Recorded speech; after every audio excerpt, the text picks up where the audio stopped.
Hello everybody, and thank you very much for coming to my talk. So my name's Tommy Chashkes and I'll be talking about bundling and segregation in an insect. Spoiler alert, it's an ant. And we should probably start by asking, what is bundling and segregation? Now this is best explained with an example. So let's imagine we want to buy a 3D printer. Everybody wants to buy 3D printers these days. So we go onto an unnamed online marketplace and we find one we like, and then something weird happens. This shows up and they say, hey, don't you want to buy a curing station at the same time? Together, it's only £335. Well, that's weird, right? It's not like it's a discount or anything. It's just the price of this and this together. So why are they showing us this big price? Well, they're not stupid. What they realize is that perception for humans and for animals, for most things, is logarithmic, not linear. And they're playing with this. So say we want to buy this 3D printer, sure, that hurts a certain amount. So here's the pain of paying against the cost. Hurts to pay £220. And then sometime in the future, we want to buy our curing station. That costs £115. Yeah, that also hurts, but not as much. But what if we contemplated buying it at the same time, both of them together? Well, now they've got us where they want us, here on the shallow part of the curve. Because now if you put the cost here, you can see it's a bit bigger, but not a lot bigger. So let's compare the two. And you can see that there's a really big reduction in the pain of paying when you put them together. And that is bundling as opposed to segregation. So bundling is when things are put together and it makes things be perceived as smaller gains and losses. While segregation is when things are split up and it makes things be perceived as larger.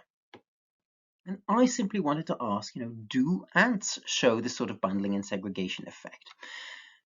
So we thought that would be relatively straightforward. We have a box full of ants, we put a big drop of sugar at the end of a runway, and the ant comes along, she runs along and she drinks, and so she drinks until she's full. But sometimes, so that's the bundled reward. So sometimes though, the ant would get a segregated reward, where we do the same thing, but we put little drops of sugar before the main reward. So the ant comes along, she drinks again, and then she gets the big drop. So she drinks until she's full. Both the ants in both these situations get the same amount of food, but the presentation is different. And that's the only thing. But then we started to think, which you should never do, of course, but we did it anyway. And we realized we have a problem, which is that we're not just segregating rewards, right? Because in this experiment, we're also segregating travel. So consider here, we have one big path, while here we split up the path into many little pieces. Now, what if travel is a punishment? Then basically we're bundling rewards and costs, or segregating rewards and costs, and this might even itself out, right? So we have a problem, and we need to ask, well, is travel a punishment?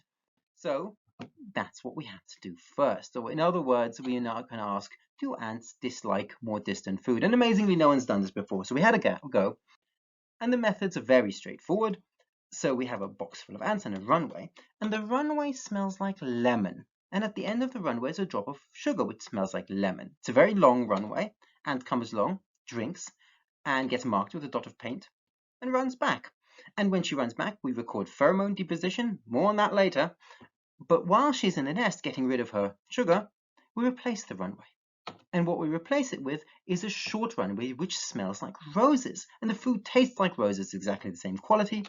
Ant comes back, she drinks, and then she runs back again. And she does this twice. So the ant's supposed to learn that, lemon means long and rose means short. And they do this very well. And every time they drink and run back to the nest, we also record pheromone deposition.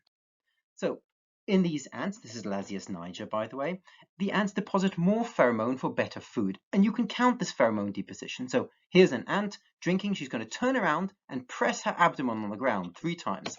Maybe we can see it. You ready? And 1, 2, 3. So we can count that quite nicely. And that's what we do. And then after all of this training, we simply give the ants a binary choice. We say, look, do you now want the smell of short or the smell of long? And the answer is they almost all want the smell of short. So they much prefer the short food to the long food, and yes, they lay 3 times more pheromone per unit distance on the short path than the long path. So absolutely, for ants, travel is a big cost. They really don't like it, which is of course a disaster for us. Of course, it makes our life a lot more complicated, but here we are. So now we're ready to actually ask that question again. Do ants show bundling and segregation? But we can't do it in a simple way. We can't just do these ones because they'll balance each other out. We need a third treatment where look what we've done here. We've got the costs bundled because it's one big path, but then we split up the rewards into 2 little drops, which show up one after the other, and then a big drop. And hopefully that will do something interesting. So let me transform this for you into icons and readjust this, because actually we have some very clear hypotheses here, right? In this particular case, the costs are made smaller by bundling, while the rewards are boosted by segregation. So we expect this one to be greatly preferred to these ones. In this one, the costs and the rewards are both bundled, so shrunk. In this one, the costs and the rewards are both segregated, so boosted. So we have a weak a priori hypothesis that they'd prefer this over this. The reason being that in humans, losses loom larger than gains, so costs feel stronger than gains feel good. So we expected a boost to both would make the cost boosted even more, and so they'd like this more than this. But it's a weak hypothesis. Nonetheless, we have a broad, easy to follow hypothesis, which is this is the best, these are the worst, with this one being slightly worse than this one. Right. So now we just have to do the experiment. And you sort of know it already. It's a box full of ants, and each treatment is associated with a different smell. So in this example, the bundled costs are lemon and the segregated costs and rewards are rose. Ants come up, they drink, they run back laying a pheromone and trail, and then they come again, experience the other treatment, drink, lay a pheromone as they return, repeat this many times. And once they've done this enough times, they are tested, and we ask them which they prefer. And of course, each ant only gets 2 of the treatments, but all the pairs are tested on different ants. Takes ages, but we get some interesting data. So first we can look at the pheromone deposition, and I've just arranged it here. So here's the best one, and these 2 should be less liked, and this one slightly less liked than this one. So we expect to have most pheromone, less, and then less. And what do we get? Exactly that. I was so happy. It's beautiful. It's just what we wanted. So yes, it really looks like bundling and segregation is working in these insects. But I can already hear my co-author Massimo saying, "Bad, Tommy, you can't show this graph. It's not an appropriate comparison." And he's right, of course, because remember, each ant only experiences 2 of the 3 treatments, right? So we have to look at each type of ant effectively separately. So let's do that. And unfortunately, it's somewhat complicated, but it's worth it.